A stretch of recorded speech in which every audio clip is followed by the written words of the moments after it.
What's up, chat? Welcome back. We are continuing our spoiler season here for 11th edition Warhammer 40k, and with new terrain rules. We get a little bit of an additional peek of what the new terrain layouts and deployment sets will look like, in addition to a new mission and some actual details on the new hidden mechanic. Welcome in, everybody. How's it going? And yeah, let's see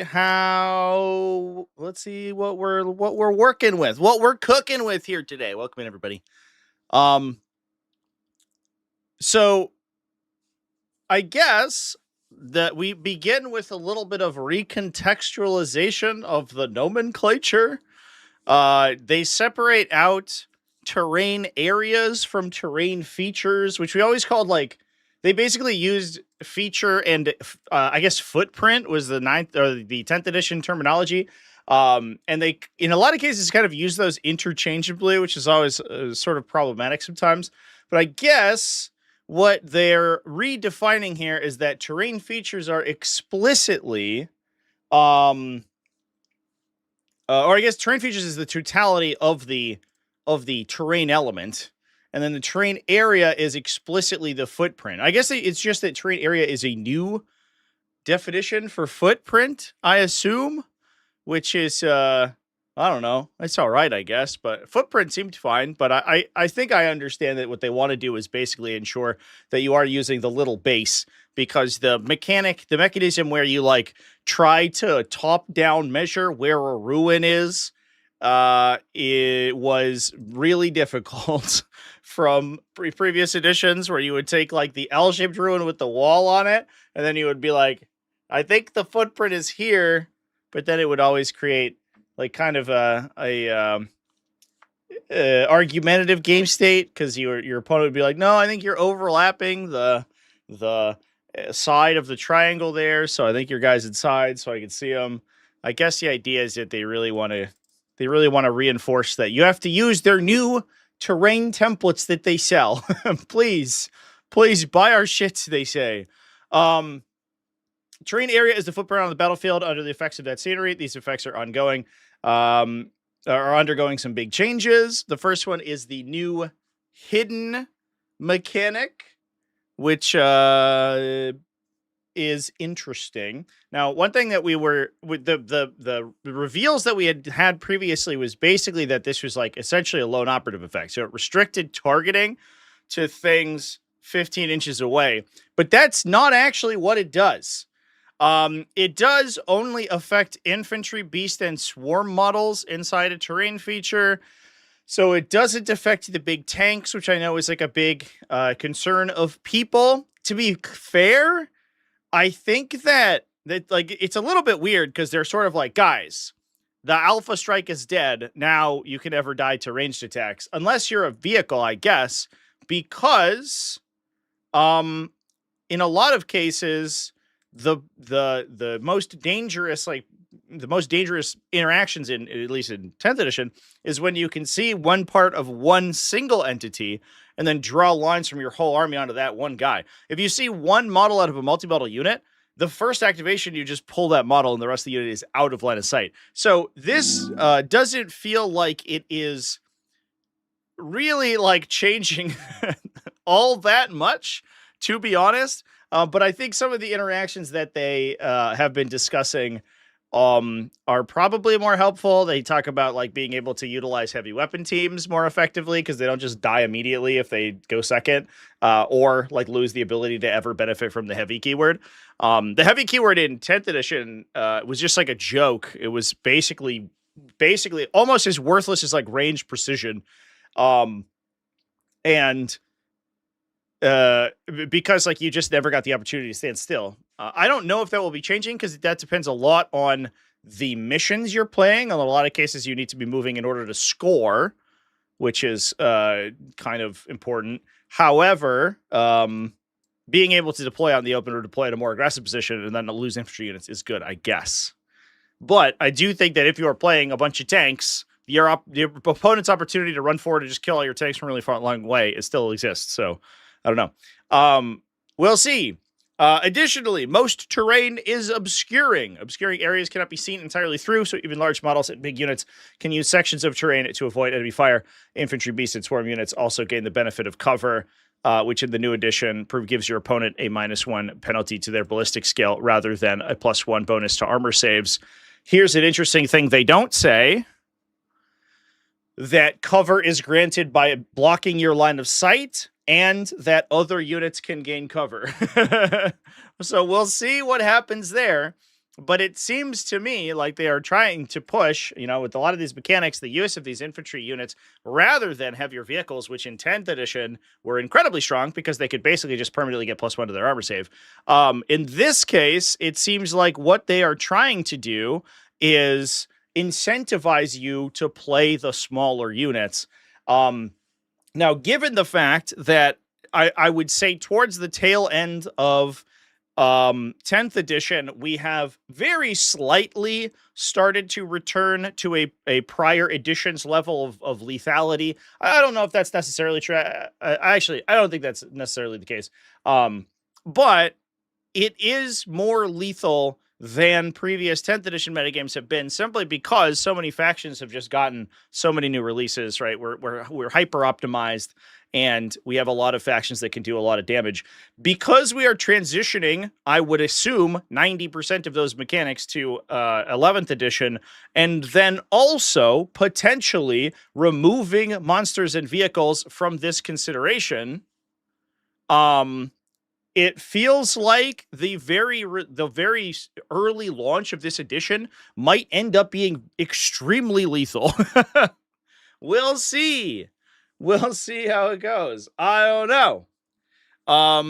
They said most terrain. Yeah, so there's like the diagrams. We can take a peek at the diagrams. The diagrams do tell you explicitly which ones, or I guess they have an eyeball on them. I don't know if they have a legend for this. I assume that means that they block line of sight, but I have no idea. If it ends up being that these elements don't block line of sight, these are worthless. These don't do anything. But I think that the yellow probably means that that's a traversable area, and then the teal means that that should be a large terrain feature. Whether or not they block line of sight, I don't 100% know. No, I think these are the same. These are going to be the same as what they are in the current version, which is that they mean that those terrain features are connected if there is an eyeball, or not connected if there is not an eyeball, basically meaning that entering in one or the other doesn't automatically give you visibility through the other one if they're adjacent terrain features. So I guess I'm not 100% sure which sections will not be obscuring. If those pipelines are not obscuring, oh boy, then deployment's wide open. We'll see. We'll see how it goes. The addition is too lethal. Try playing mechanic as killing more they call his oath target. I think you can find a way. To be clear, do not feel that the addition is too lethal, but I do think that is a common refrain. I do think specific factions are lethal in a way that other armies are not, which is something I do not like to see. When you're staring down the barrel of an opposing army that's hitting on 2s, rerolling, winning on 2s, rerolling, and you are hitting on 3s, no rerolls. That level of imbalance I don't like, but I do like that most armies in the game can kill each other. As soon as you get to the point where one army in the game is very good at interacting positively with most of the other armies, and your faction can't do that, that's a level of imbalance that I don't appreciate. And that's what 10th edition's been that's been kind of the story of 10th edition a lot of times, right? On one hand, you have Ultramarines and Eldar, and they can kill the world. And on the other hand, you have Tyranids and, Adeptus Mechanicus or whatever. And they're struggling to get through. Somebody uses Armor of Contempt and they just fucking die. That I do not super like. So I think that the level of lethality that 10th edition has currently for most factions is fine. But I do know that a lot of people don't feel that way, and they feel that the game should be even less lethal, which doesn't seem like it's the case if you remove the cover mechanic from the 50% of datasheets in the game. We'll see if there are ways to get cover with big stuff. Like, smoke screen, I'm sure still exists. Maybe there's some sort of terrain effects to it. I don't know. But according to this, there is no cutout in this write-up to discuss how those larger units gain cover. Which would be transformative. And a lot of people were like, oh my god, demons are going to be so strong. They don't even have an armor save. They never benefited from cover previously, and now they'll get cover and have an invuln save. That's crazy. It seems like that's maybe not happening. It seems like they just won't get it still. We get to go another edition where they don't interact with the cover mechanics 40k, which honestly, not that big of a deal. Army-wide 4+ invulns are pretty good, turns out. So I think they're doing okay. So moving on from that, so the other thing they noted is that cover is a -1 penalty to your ballistic skill, which means that can potentially stack with existing +1 to hit or -1 to hit or wound modifiers. I don't know if I love this mechanic. I don't know if I think I've talked about this on stream before, but one thing that like cover has done in 10th edition is basically pushed you to hypercharge your AP characteristic. And part of that is because you can apply cover, you can apply a -1 AP effect essentially to any armor save value besides explicitly a 3+ armor save versus AP1, which is stupid. However, that just means that like you either for consistent damage, you always push your AP value to like 3+, or you take ignore cover. And it's like really made the ignore cover keyword incredibly good. If they make a change such that cover now applies to your ballistic skill, they just move the goalpost, but they don't fix the problem, which is that suddenly having high base ballistic skill characteristics or hit rerolls, something that everyone complains about, is going to be absolutely crucial to dealing damage. Now, if it is the case that this only applies to very specific keyword types, that's less of an issue, which I think speaks to the fact that this is probably going to be an infantry-only style of mechanic. But I would be worried that you get the situation where there's like a bunch of pieces of cover all over the table. Everyone's infantry is, generally speaking, either going to be hidden or receiving the benefits of cover. And like an orc army is just hitting on 6s permanently. An Imperial Guard army is hitting on 5s. And without hit rerolls from some effect, they just might as well not roll those attacks. And that's not what I want to see happen. So I guess I'm cautiously optimistic that they are restricting the keywords this benefits. Again, like multi-battle infantry units, like there was a weird situation where you would have like 20 guys and they'd all die to an attack because you could see one of them. And this is definitely like doing some work to get around that, these new mechanics. However, these are units that will typically survive a single activation just based on the current way the rules work. And I'm sure I don't think this is going to change wildly, because in a lot of instances, unless you were dedicating something really big to a really small squad, you would shoot and 1 or 2 models would live and you'd pull the models out of blind of sight. So I'm like worried that there's these like MSU builds that are just going to be incredibly strong that can benefit from cover. They don't have to worry about opposing cover if you're bringing larger stuff. And they can like manipulate casualty removal rules to make it very difficult to engage with. I don't know. We'll see how it goes. Plus, they get the new hidden mechanic. Like small like melee infantry seem like it's going to be kind of the name of the game. They talk about the new hidden mechanic, which I think I just glossed a little bit over. Here's a big one. The hidden mechanic adds a detection range mechanic to the game. It is usually 15 inches, but it says usually, so I imagine that some abilities will either increase or reduce that. For example, I imagine that Lone Operative says opponent's detection range is 12. Right? I think there's probably also going to be some sort of stealth mechanics to do that, or some sensor mechanics that allow you to extend your detection range. So if they say, for example, everyone's detection range is 15, and then you have effects that add or subtract to that detection range, you create kind of an interesting stealth metagame. Are they going to do that? Probably not, but is it a cool idea? Maybe. We'll see. The important thing I want to point out, though, is that, I think I mentioned this previously, but this is not an anti-targeting effect, right? It doesn't prevent you from being targeted outside 15, at least according to how they've written it here. It is a visibility restriction, which means it affects other things that require visibility beyond shooting you. So automatically, it's going to affect things like psychic powers that deal damage, right? Any of those, like choose an enemy within 18, roll a 2+, roll a die on a 2+, they take X mortal wounds. Those will turn off outside this detection range because that model is no longer visible. The other thing is that other abilities, like non-damaging abilities, also come into play. This means that this could affect spotting from Tau, right? Because if you require visibility to a target and you're 30 inches away, but they're hidden, you don't have visibility to them, which means you cannot marker light them, right? So like this like gameplay where the stealth battlesuit team sits in the back of the table 40 inches away from everyone and just draws line of sight to one iota of their miniature and then spots them may be much more difficult if this hidden mechanic it works on all that stuff.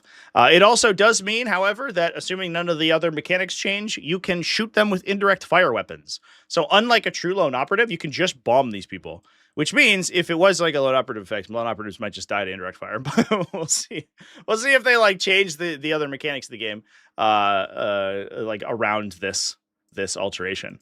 I think that's very interesting because a lot of the narrative we've been discussing has assumed, because based on what their previous communication has been, has assumed that this is like a lone operative. You know, you can't target me with a ranged attack outside 15. But what this is saying is that it is only visible, which is very different. extremely very different. Yeah, we talk about Torrent. Yeah, Torrent will essentially get the assuming that Torrent doesn't change, right? Like obviously, and any of these mechanics could change. Torrent basically gets ignore cover baked in now, regardless of what Torrent you have, which is great. Stonks up for fucking Tyrannofexes, dude. The acid spray hits automatically, doesn't have to worry about opposing cover, and now like ignores the new, like doesn't have to worry about the armor penetration characteristic, like or the save improving of cover, and now also doesn't have to worry about the new cover effect. Like those guys, Swarm Lord, Infernal Masters, all those weird torrents that didn't ignore cover now just do if these core mechanics don't change, which is actually fucking huge. So we'll see how it goes.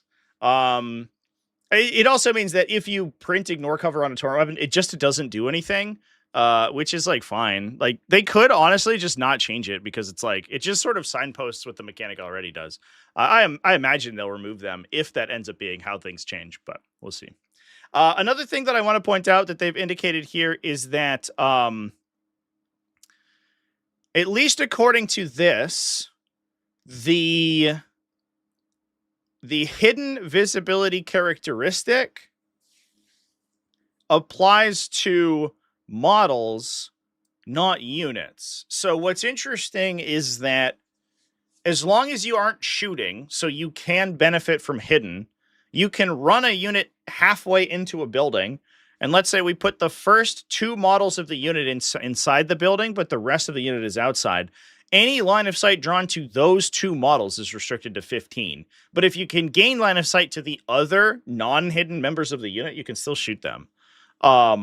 Which I thought was another little interesting nuance that, at least, you know, as this is worded, this seems to imply that's how it works, which I think is also pretty cool. So you can basically, like, you're not punished for, like, not rolling a high, or not punished as much, I should say, for example, not rolling a high enough advance to get your entire unit into a structure, but also, like, you would lose movement for not going into the structure. So, like, I'm trying to get into the L of a ruin, and I only rolled a 2 on my advance roll, so I can get almost to the L, but not quite, which just means people can shoot me because I'm not tucked in. However, if you just move that partial movement, the stuff inside the terrain is unlikely to be attacked because you have the visibility restriction. However, the stuff farther away is going to be, the stuff farther away is outside the terrain feature, so the terrain feature is just obscuring to it. So I think that's kind of cool. I think that's cool and interesting. All right. They talked quite a bit about, we have talked quite a bit about missions in the past live streams. However, we get a new one. They basically, they talked about this as a Purge the Foe mission, or excuse me, this is a disruption mission when you fight against Purge the Foe. Basically, I'm going to choose when I build my list to play disruption missions. I show up and my opponent has Purge the Foe, so I pull this card out of my deck, and this is what I play. They have shown us the reflection of that. So this is the missions. These are the two missions that are going to be played against each other if you end up running into this matchup. This one is Determined Acquisition. Oh, this might be Take and Hold. No, I don't remember now what the stupid icons are. Anyway, it's this green skull icon. It's the Death Guard icon. I think Purge the Foe's red, right? This one must be Take and Hold. Whatever. I don't know why the Purge the Foe one wouldn't be a skull, but it is what it is. It doesn't matter. Who cares? Everyone's gonna call them by the cute little icon anyway. Are you the X or are you the skull? So, end of your turn, for each objective you control that you did not control at the start of your turn, excluding your home objective, you gain 2 victory points. It storms hostile objective. However, it checks every contested objective as well. So it does not, it doesn't care whether or not your opponent has equaled your OC on an objective, which turns off storm hostile objective. It just cares that you didn't control it, which means it also works on uncontrolled objectives. So this, because it's scoreable any battle round, can get you a bunch of points on turn 1 just by running all your shit to the middle of the table, which is interesting. Interesting and maybe cool. I don't know. From battle round 2 onwards, end of your command phase, you get 3 victory points for each objective you control. In addition, to 3 cumulative victory points for each objective that is within your opponent's territory. I assume that means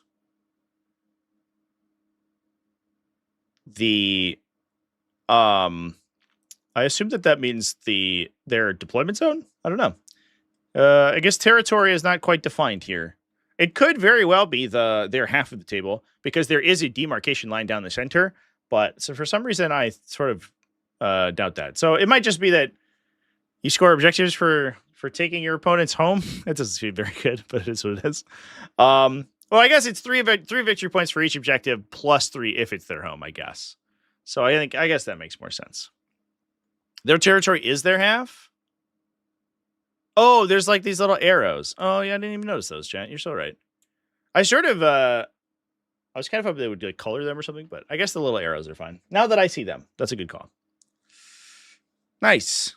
All right, so that actually can score really highly, potentially. Although it does require that you do take and hold stuff pretty far away from you. And then also because they are able to design these 2 objectives together, that means that your opponent is going to get points for you attempting to do that, because when you get into trapped terrain features, they score points off of them. So there's like a bit of a give and take there, which is really interesting. I don't know. I like the idea that they can design these missions explicitly to assemble the 2 halves of a whole mission, right? Like, my goal is to take your objectives. Your goal is to do actions on those objectives to score when you kill me. So this is like, once you have booby traps, the objective is a much easier mission because I'm going to run dudes into you and you're going to kill them. But obviously this one requires less actions to do. And it gives you this big glut of points in turn 1, potentially. So that seems pretty good, which seems interesting. The middle is 6 points. I guess that's true because it is within. Oh boy. But otherwise it's like these 2, right? These 2 objectives. Like these are expos. Middle is just a thing. And then that's a guy. One interesting artifact. I guess we can talk about the maps now. We've fairly graduated. An interesting artifact of this system is that because the objectives are always terrain features, and they're always going to put a midboard objective, or I assume most of the time they're going to put a midboard objective. That means that unlike the current incarnation of the rules, where I honestly, for a really long time, basically since I've been playing modern 40k, there has been a hard rule against putting terrain features in the center of the battlefield. at least like dead center. Like you can angle stuff and you can crisscross the middle or whatever. But because you could never previously place terrain features on objective markers, and for better or worse, obviously like they sort of gave up on this rule in 9th edition. It was like nominally on the books, but they always like hand waved it when they released new mission packs. They were like, we're gonna cheat this one time just for a treat. But that basically has mean that there's never been a large line of sight blocker dead center of the battlefield, because there's always an objective marker there, and you're not supposed to put objective markers and terrain features at the same place. That's different now. Every mission has a giant fucking brick in the center, which honestly, I think makes things much more interesting, right? Suddenly we have these like interesting staging areas here where you can cut maybe 1 or 2 lines of sight on one side. You can force your opponent to like overcommit on a different side. It also means that there's like hidden and cover to be found in the center of the battlefield as well. And it blocks a lot of these crisscrosses across the sides of the table. So I think it's cool. I think it's neat, chat. In terms of the terrain on its own, what I assume is that all of these terrain features are ruins. They do talk about some terrain features having some terrain mechanics with them. Glungus donated $10 through Super Chat. Considering tournament play, I think people are focusing too hard on the split missions. Every tier will probably just use the leaked twist for every mission. You really think that, chat? God, I hope not. I always, they did this like, I mean, the community's done this a bunch of different times. But every time Games Workshop is like, hey, we're trying a new thing with a mission pack, there's like vocal members of the community who go, that will never work, it sucks. And then they just immediately outlaw it. And like large portions of the community will just axe entire mechanics to the point that like they're just not used. And then Games Workshop doesn't make them anymore. And you're like, guys, we could have just refined the mechanic. I mean, like challenger cards, I think were a good example. Like they were broken, but like they were very fixable. And because so much of the community was either calling for them to be banned or actively banning them in their own tournaments, the Games Workshop was just like, fine, we don't use them. But like, you could have just eroded the mechanic. And this feels like very similar. Like, I think some portions of the community are going to be like, asymmetric missions, yuck. There's no way they could ever be balanced. And then they'll just get rid of them instead of trying to fix them. I hope that doesn't happen, because I think like 40K needs to get out of the 1980s and progress its mechanics with more interesting things. This is a good way to do that. And if people just like shit on it and then like throw it away, we're never going to improve the game. So I sure fucking hope people don't just immediately ban asymmetric missions. I think that you should play with them and provide feedback. And if Games Workshop doesn't change them based on on results that we are getting in events, I agree. At that point, maybe it's time to reconsider. But on release, we shouldn't be banning game mechanics because we think they might be unbalanced. Come on. What are we doing here? Thank you for the super chat. But I think my hope is that the mechanics are used as written, at least at the beginning of the edition, and then we make a judgment call from there. It's I guess a pet peeve of mine when people go, oh, a new piece of game design, fucking trash, and throw it out. But I appreciate the super chat. Thank you. Appreciate that. Was there a leaked twist? Yeah, they talked in the mission article, and they talked about how the missions work. They discussed that there is a twist that does just make your missions the same. I don't know. I imagine that a lot of tournaments will use that at the very beginning, just so people learn the mechanics. But the explicit intention of this mission format is for both players to have different primary objectives. And if you throw that away, that sucks. So I don't know. Anyway, chat, we can move on. Asymmetric missions are cool. I agree. Having built an entire game based exclusively on asymmetric missions, I think that they're neat, and I think they make the game more interesting. And less gamey too. Like everyone complains about like, oh, I'm standing on circle or whatever. If you want to not stand on circle, asymmetric missions are a way to do it. Whether or not the circle is a rectangle or a triangle or a circle, obviously, is like neither here nor there. But You know, what we want to be playing games that are more interesting than simply tally your OC on an area of the battlefield. And while these missions still include that, which is fine, they do introduce interesting twists to the normal mission thing. All right, let's keep going. The layouts have been designed with this. We're going back to the story thing. I fucking love this. This messaging is so disingenuous, and I love it so much. I saw people when they were originally like talking about this. They were like, "Guys, every game is a narrative," and like people in the chat of the thing or like of the live stream were like, "Oh my god, tournament players are going to be losing their fucking minds." Can you imagine a narrative focus to a mission? Does this look like a story to you, chat? Are we telling a narrative? What's the narrative here? The narrative of this one is, I don't want my Land Raider to be shot, so I'm going to put it here in this like gap with just this nice little parking garage where you can put a bunch of vehicles. The narrative of this one is, I don't know, I want to stage melee here and here. I think maybe. I think I honestly think that like this kind of thing is like kind of disrespectful, honestly. Like, come on. We get it. We are enforcing a theme. And I think that these do a much better job of enforcing that theme than previously. But this is not a narrative mission. Like, but I think trying to convince people that this is for highly narrative play, it's just gonna make them angry when they play it and they're like, wait a minute, this feels like a tournament game. And you're like, yeah, well, it's basically the same as it was. I don't know. It's like marketing speech. Like they like have to say that to appease the people who think that like everything that was designed with competitive balance in mind is like a toxic nightmare and should be destroyed with fire. But this is just what this is. Like that. I don't know, chat. We are reinforcing the story told by the mission through the terrain layouts. Come on, dude. Come on. Listen, I would love for you to actually do that, but that's not what's going on here.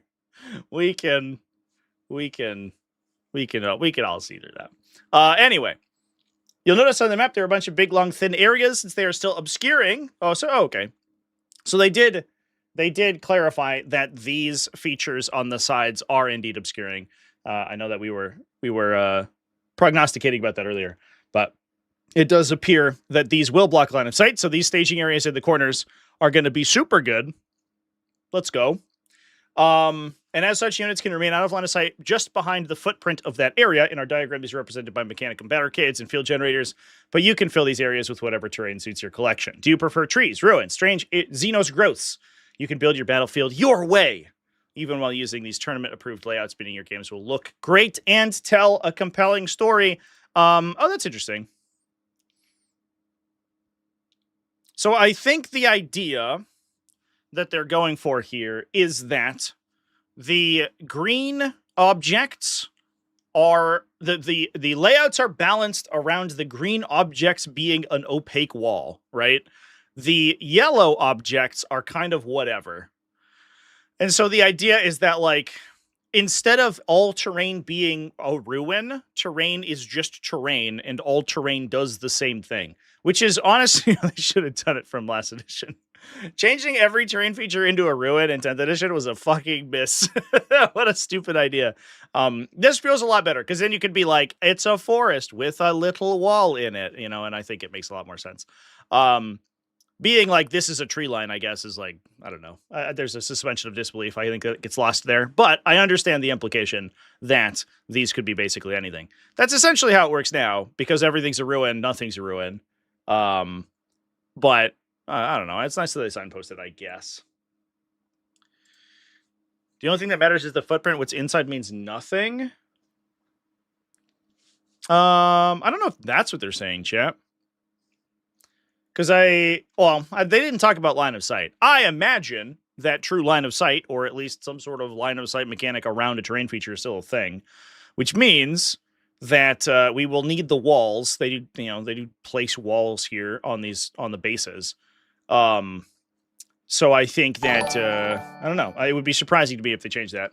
Adriong 6931 donated $5 through Super Chat.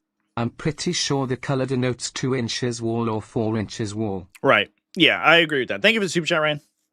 Appreciate you, bud. I think that, like, right now they have the big bricks or the L's on the chapter approved layouts from 10th edition. It seems to me that the green things are just a more artistic rendition of the L piece, and the yellow things are the ones where it's like, there should be something here, but we don't really prescribe where it's supposed to be. That's what this that's what this speaks to me. I would be shocked if that's not how it was supposed to work. Which means that these elements are still relevant for movement blocking. However,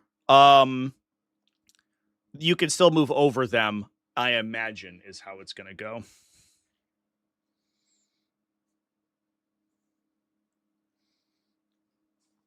Narratively speaking, we can play with neoprene squares with terrain triangles printed on them. Play on a flat board now. I mean, listen.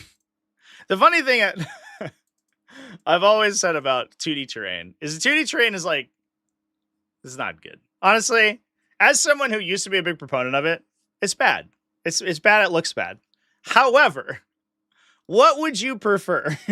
Would you prefer a series of pieces of paper, 8.5 by 11 paper, haphazardly cut into terrain features, and then placed like with unpainted random pieces of shit placed on top of them? Or would you prefer to be play on a nicely printed 2D terrain set of terrain? I think that there's a spectrum of like acceptability, and I have played on some fucking heinous layouts in 40K where I went, man, I wish this was 2D, bro. So I don't know. It comes and goes. 3D terrain will always be king, but really bad 3D terrain is worse than even the most mediocre 2D terrain. So it's always funny. I don't know. I think that like the 2D terrain tables, like once you go back to, if you played a game that uses like hyper uses 2D terrain and you go back to 3D terrain and then you turn back around and play the 3D again, you're like, fuck man, this is so much better. The 3D terrain's amazing. 931 donated $5 through Super Chat. Also, GW finally selling terrain bundles that contain tournament playable terrain instead of ziggurats. Well, the ziggurat goes in the middle. Ryan, this is the ziggurat. This is the ziggurat footprint. This is where the ziggurat goes.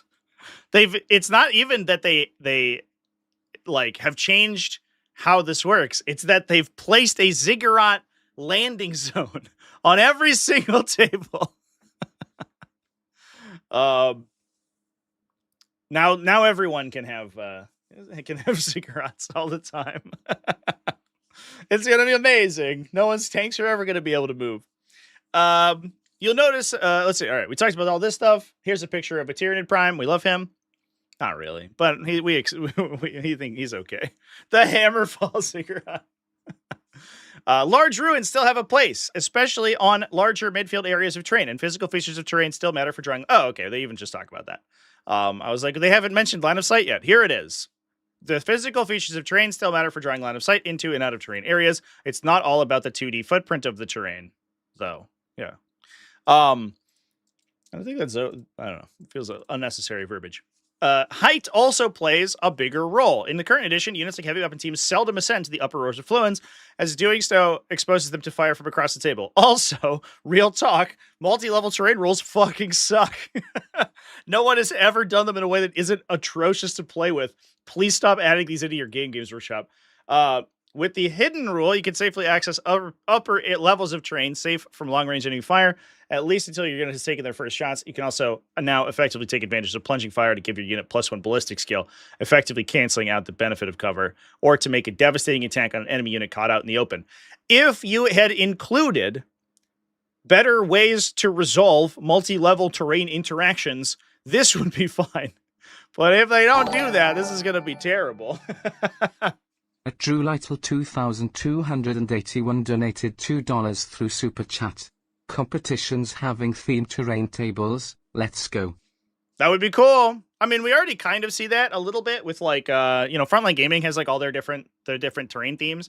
They're like, you play Orc, or you play Necrons, or you play like the Imperium one, or you play the Chaos one. I think that's cool. It would be sweet to have tables that are a little bit more unique. However, I do understand that, like, because the actual position and dimensions of an L are really important for infantry fighting and honestly for moving vehicles. They're just important. I don't know if we're ever going to truly get to the point where you can like fully interchange different table themes without kind of jumping through hoops. Like when we do it on Tabletop Simulator, the Necron table is functionally the same, 90% of the same as the Imperial table. However, it just has Necron themed walls, right? And it's like, you got to suspend your disbelief a little bit there, I think. Let's go. You can take advantage of the plunging fire roll to give yourself +1 ballistic skill, canceling out the benefit of cover or make a devastating attack on an enemy unit cut out in the open. I do like plunging fire giving you +1 to hit, because in a lot of cases that is not quite as impactful as the +1 AP they got previously. And maybe that's because of the way the cover mechanics worked, but like being able to like hop your last cannons up and then getting +1 AP on like either like Desolation Squads are the stupidest one, where it's just like I'm ignore cover because I'm remaining stationary, but I'm also indirect fire, so my ballistic skill doesn't matter. So any of these bonuses, like, or if I were I to be ballistic skill 2 or ballistic skill 3, it wouldn't make a difference. I'm still hitting on 4s, and then firing and just being a button +1 AP. That was very dumb. It seems like that doesn't happen anymore, assuming indirect fire doesn't change. And so just being like, when you fire indirect and you're plunging, it doesn't make a difference, which sort of makes sense.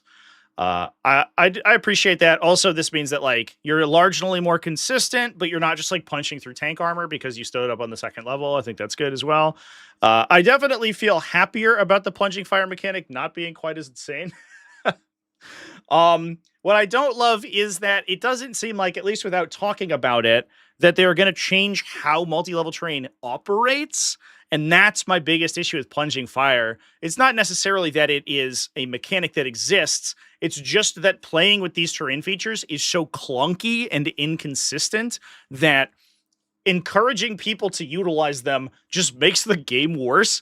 Like, they're annoying to like maneuver your models around because you gotta go inside the building, and then you gotta go up, and then you have to measure inside. How the fuck do you measure inside a building to measure your movement to a wall, and then up, and then through the floor? What the fuck? And then you're like, all right, now I'm gonna measure my range, so I gotta do the angled tape measure thing. It's just a logistical nightmare that sucks. I hope it would be cool if there was like, like an action or something that your people do that's like get to the next level, and then they use horizontal measuring for everything. I think that would be great, so we didn't have to do this. We also watched a game recently where there was a terrain feature. Where was this? Was it at Winter Ruin? I think it was at Winter Ruin. Oh no, it was at Ides. It was at Ides March. There was a Vindicare assassin in the top of a terrain feature. The terrain feature was just high enough so that he could be engaged, but the unit engaging him could not ascend the building in order to pile in and consolidate to attack him. So he got attacked he was engaged in melee, and he would just shoot his pistol at the unit every turn, and they would attack him with one model, because that's all that could get within like the 5-inch like vertical. Or it was more than one. It was like 2 or 3. But like that's all they could get within the 5-inch vertical. And it was just like so emblematic of the fact like of like how dumb that mechanic can be, that it's like this swarming mass of guys, because you can only move 3 inches, and it's 3.2 inches to get to the next level. And like now you have to measure vertical engagement. It was difficult for the models to engage him. It was easy for him to shoot them, but then they couldn't kill him. I think he eventually just killed the whole unit while they were punching him. It was like, this is dumb. And then if you don't have fall back and charge, once you're engaged by the vertical, like downward engagement zone, then you just get stuck. You're just there. Like, I can't fall back and then try to charge up the building to actually kill the guy. I just live here in this like liminal space where I can attack him with like 2 people and he can shoot me. It was very emblematic of like how dumb vertical measurement mechanics in 40k are. And if they don't change that, then this makes me sad. Because I don't want every tournament to be like, oh yeah, use all of our multi-level terrain, and then everyone's, got to deal with all this bullshit. I don't it's a whole thing. Anyway, chat. They also give plunging fire to towering units. If you're within 12 inches of an enemy, you get plunging fire against them. What's interesting is that this is like not real rules, right? This is all marketing stuff. It seems like you get plunging fire against other knights. What? So if I'm within 12 inches, if the two knights are within 12 inches of each other, they're just like, the implication is that they're just shooting at each other's feet for +1 ballistic skill. Which is like, okay, against infantry, I guess I get it. But like, why does that work that way? We'll see if knights also like retain the ability to shoot around corners and stuff if they touch them. I imagine that they do, but this is just like strictly a huge buff. So like, I don't know. And it's not even a buff to a faction. I mean, like knights and chaos knights get the most benefit to it, but it's anything just randomly has a towering keyword. So I don't know if I love this. This is definitely something. But I guess like if I'm within 12 inches of a knight and you're shooting at me, like I probably should die. So like maybe it's fine. But chat. Just random knight buff. You just kneecap the enemy knight and shoot their legs out from under them. I guess so. I would hope that this works on non-towering enemies, right? Like non-towering, non-aircraft. Why do I get plunging fire on an airplane? We'll see. We'll see if that's how it works. Obviously, it remains to be seen exactly how these mechanics operate. A set of terrain area footprints will be available for purchase alongside the new edition. Blah, blah, blah, blah, blah. You can buy our stuff, please. I do appreciate, however, this is awesome. They're just like, hey, guys, here are all the dimensions. If you're a tournament organizer, get these getting laser cut right now. Sick. Hell yeah. In fact, I'm going to send this to my friend who has a laser cutter. We'll see. You want to make some money? Start cutting this shit, bro. You're gonna be offloading these so fast. These changes allow for more variety in scenery pieces, more interactive matchups, better stories, and exciting close-font games. They also present a great opportunity for the average Warhammer 40,000 game experience to feel familiar and accessible on tables the world over, whilst enabling varied and thematic terrain on every features on every battlefield. Accessible on tables the world over, chat. Please, community, stop breaking our community into smaller subcomponents by reinforcing independent terrain layouts. Please use our terrain layouts. And while you're there, buy our stuff. Feels like what they're saying. Later in the week, we'll be looking at how objectives work with these new terrain rules. I hope that's not on Friday. I'm going to Battle for Salvation on Friday, so I hope they drop it tomorrow so we can talk about it then. But worst case scenario, I'll be live when we talk about it anyway. The right angle triangle has over 900 degrees of internal angles. That feels like a coast problem, right? That's like the coastal problem. If we take what is nominally a triangle and then measure every little bump, then suddenly it becomes not a triangle. Just live stream while driving. Easy peasy. Thank God they revealed this 2 months before the edition dropped. Yeah, I do appreciate that quite a bit. I think, and I imagine tournament organizers are going to be like, hell yeah, dude. Now we can actually plan around how this is going to work. We know at a very baseline what the templates are going to use, so I can plan my existing collection around running events with this new stuff. Honestly, very upfront with them. I like that. And I like the idea, too, that like they are pushing their wares pretty hard here. Please, guys, download or buy our shit and also the terrain kits and all this bullshit. But also, like, I don't know, you can just make it yourself. Which is nice, I think that's fine. Anyway, chat. Friend is saying what he can salvage with current footprints. Laser cutting isn't cheap. Yeah, that's true. Get a maker space. They're pretty great. I guess like 6x4s stick around. 7 by 11.5 is like new. I guess that's awkwardly like just not quite the not quite the right.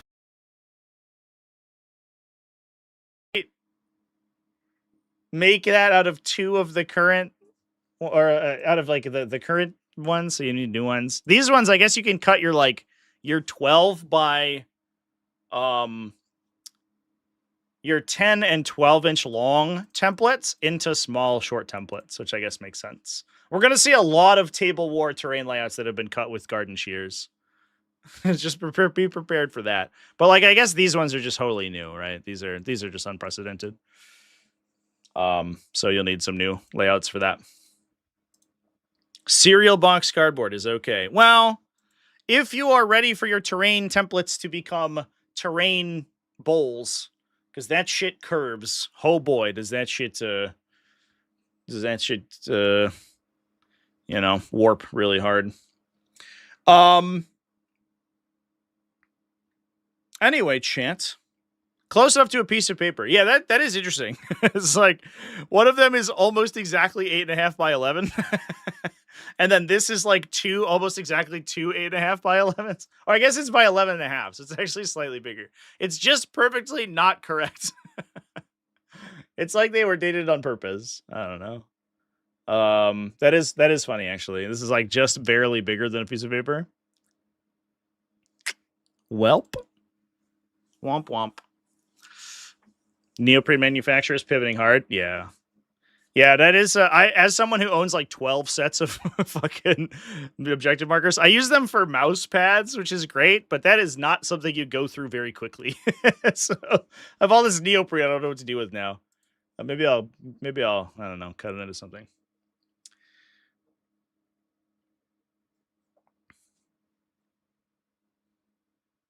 Layout measurements being 1/4 inch is going to be annoying. Oh, that's true, actually. I didn't realize that. That is so weird. I wonder why that is. Like, why couldn't we have just gone to like a flat measurement with these things, right? Like the triangle is 11.5. Why not 11 or 12?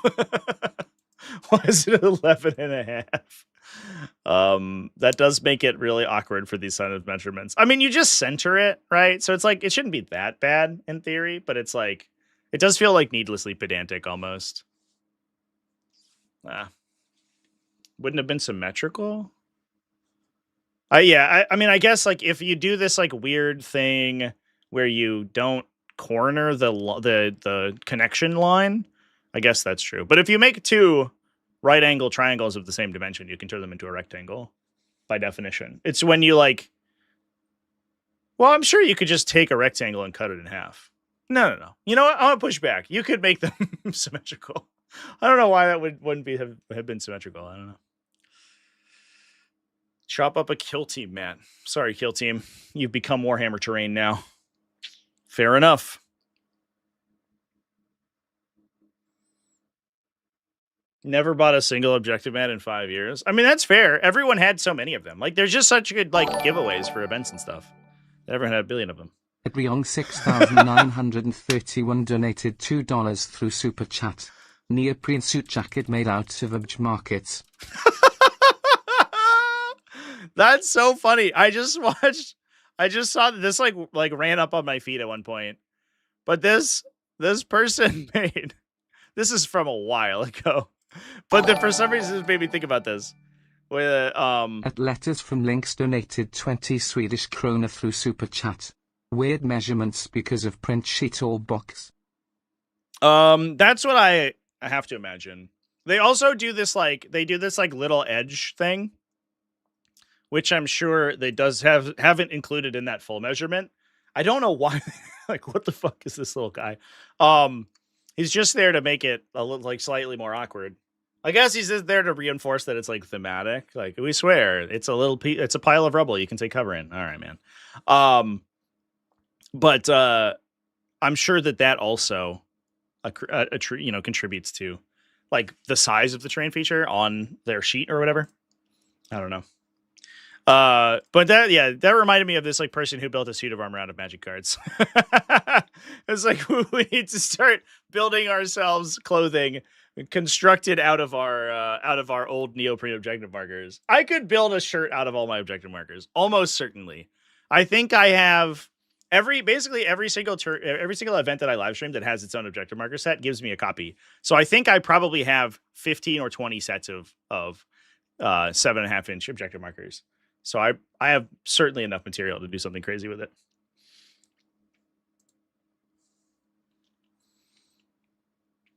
Something to do with the base material they were cut from plus an off-cut edge. I mean, maybe. Could make portable terrain footprints. Yeah, I guess that's true. Like you could just cut the little things. Well, these are a little long for 7.5 inches. I guess like you could cut the 6-inch things out of them, but the big ones would be tough. And then you'd have to assemble it. It's like a whole thing. I don't know. I might cut it into Breachstorm terrain. That stuff isn't that big. Anyway, chat, I believe that is the entirety of our spoilers for today. Overall, I've been very excited about the new mission rules. I think the new mission rules are cool and fun, and I'm excited to play with them, and hopefully they're not too unbalanced. We'll find out, I suppose. That'll come out in the wash in the first couple of months, I imagine. The terrain rules, I don't know. I like the new layouts. The new layouts do seem very, very condensed, which I think is interesting. One thing that I'm always a proponent of is like, even if you're shooting a ranged army, you have to force the ranged army to move to engage with you. And I think that like equalizes the difference between ranged and melee quite a bit. What you never want to see is like the ranged army is able to just hit you from their own deployment zone. That like super sucks. So anyway, the other thing is that, and I think that this was, what was I about to say? I had a really good point. It was great. Oh yeah. The other thing too, is that something I don't think that people are, I've seen a lot of discourse about the 15-inch rule, the hidden rule, where it's like, well, you can still get within 15 inches in most of these layouts. Like you could move, if you're relatively fast, you could just move to see stuff in your opponent's deployment zone in turn one. If it's hidden inside terrain and not deployed far back. But I think something that people might be missing here. Bonesaurus 3D926 donated $5 through Super Chat. Wonder why they didn't say explicitly if units need to be wholly in terrain or not to get cover. That's a good question. I guess that the mechanic has changed quite a bit because they talk about the cover rule?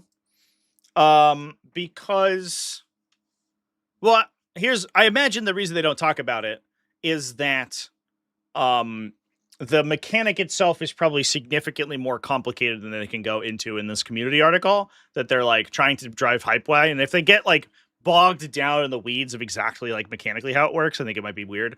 What I imagine is it's like if like the closest visible units are benefiting from cover, or the closest visible models or something are benefiting from cover, you get the -1 to hit penalty.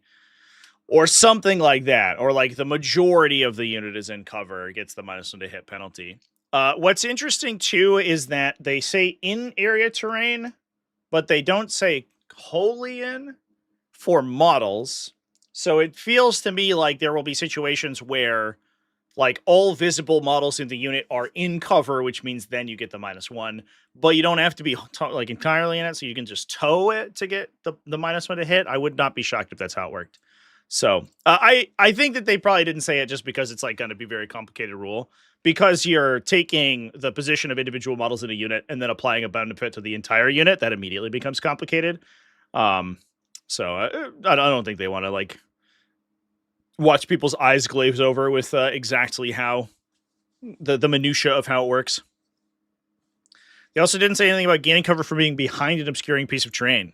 That's what we were talking about that earlier, and it seems like, at least according to this, I mean, they didn't discuss it at all. It doesn't seem like line of sight and cover are tied together anymore, which would be good because it does mean that vehicles and things will likely not get cover, which, you know, was I guess problematic previously.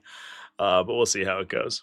But the other thing I wanted to sort of bring people's attention to is the fact that the hidden mechanic does a lot more than simply just make your units, like make it so that your opponent has to move to shoot you turn 1, because any of these mechanics that limit their range by definition also force them closer in order to engage with you. So a thing that's going to happen quite a bit is like, we're going to see, hidden units in these terrain features to be able to access your expansion objective, hidden units that can scout into these areas, or that can move to contest the center objective, right?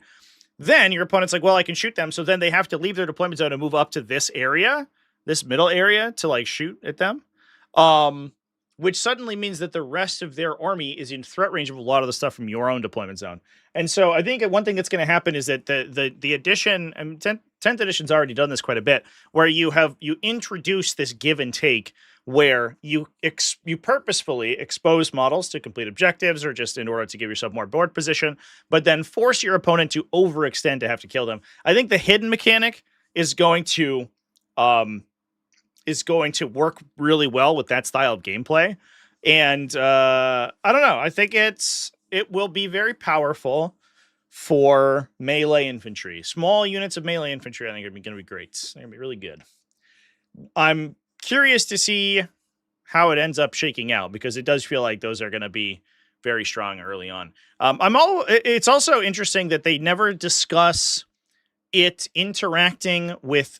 They only discuss it interacting with shooting. They never discuss it interacting with melee. So, for example, if you run up here, you're like, I'm going to booby trap your expansion objective, so I run a unit in, and I just charge and kill that unit. My unit's still hidden, probably, unless like it explicitly says like they unhide if they attack, which it feels like they probably should. But it means that I can kill your models while remaining in in the hiding mode, which feels, I don't know, very good. Like, for example, let's say I push really hard on one flank. I'm just gonna snip here so I can telestrate a little bit. So let's say like I want to push really hard on this flank this way, and I end up charging into this position. Suddenly, any units that you have that are here can't target me because we're outside 15 inches if charging and attacking doesn't unhide me, which I don't know. I don't know how I feel about that. It feels like it should be a disincentive from attacking things before they've interacted with you. But if they're given the opportunity to get a full round of activation into you and you still can't shoot them efficiently, that becomes a problem. So I'm a little bit worried that is how it works. I would hope that how they rule this is that this works when you attack or when you charge, for example. But we'll see. I don't know. There's maybe a little bit of imbalance that is implied by how these mechanics work, at least from the very brief write-ups we've gotten here.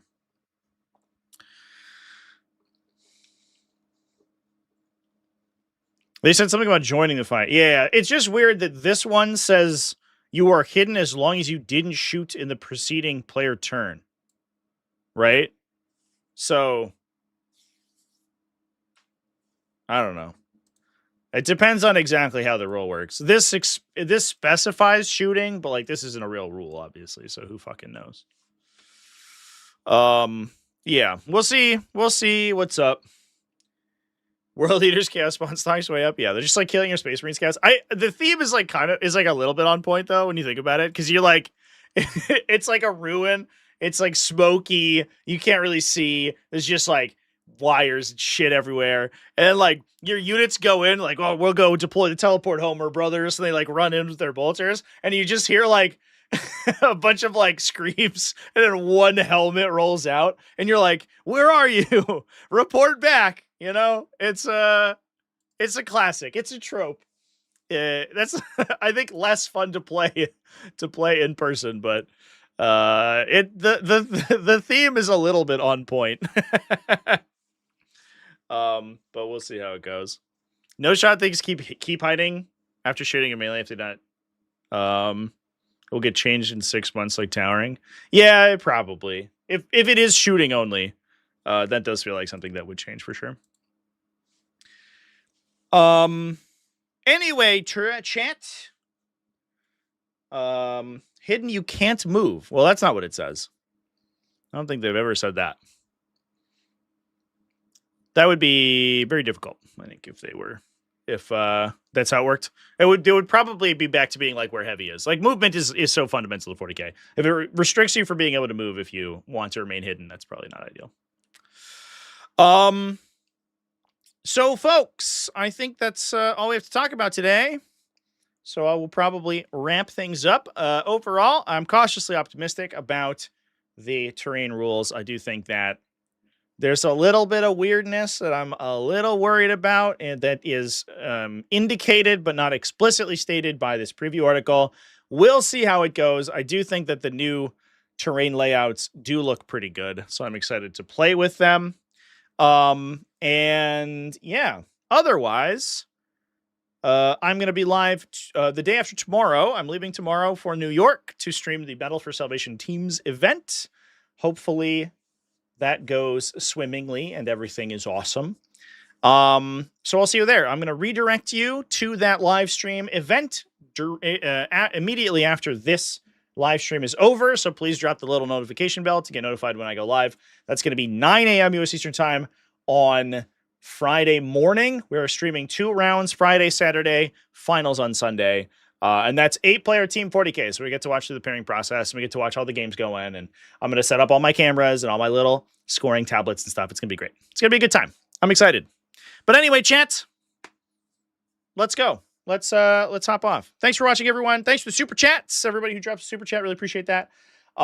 Keep it classy, folks. Have happy wargaming, and I will see you in the next one.